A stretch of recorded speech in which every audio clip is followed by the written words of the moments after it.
Hey, so in this video we're unboxing the Samsung Galaxy A56 and I have a few things to get off my chest.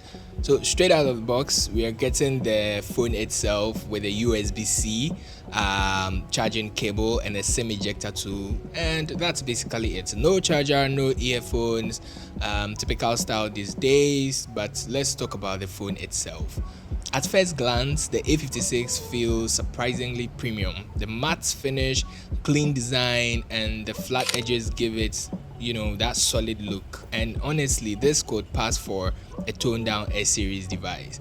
And that's where my confusion begins, because I really don't understand why Samsung is making the A series so close to the S series. Alright, the S lineup is supposed to be that premium flagship, the one that sets the tone for what Android phones can be. But now we are seeing features like high refresh rates, super AMOLED displays, long-term software support, and sleek design showing up on mid-range devices like this. And that makes me wonder what really separates the A series from the S series anymore. That said, the A56 is still a great phone, especially for its price.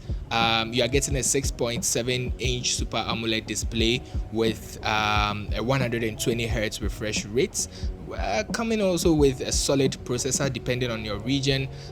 You will also get up to 12 gigs of RAM and up to 256 gigs of storage.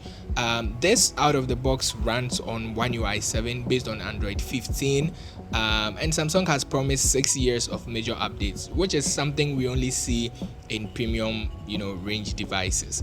Battery wise, it packs 5000 milliamp cells, which easily lasts a full day and supports up to 45 watt super fast charging. Now the cameras on this one is decent for a mid-ranger. The main 50 megapixel sensor takes crisp shots in daylight, and the ultra wide is very handy, though it's not as sharp. Night mode, which a lot of people use these days, is perfectly fine. Nothing groundbreaking, but it gets the job done. Now I still believe that some features should be reserved for the flagship S lineup. Alright, that's the whole point of having a premium line, to create that wow factor.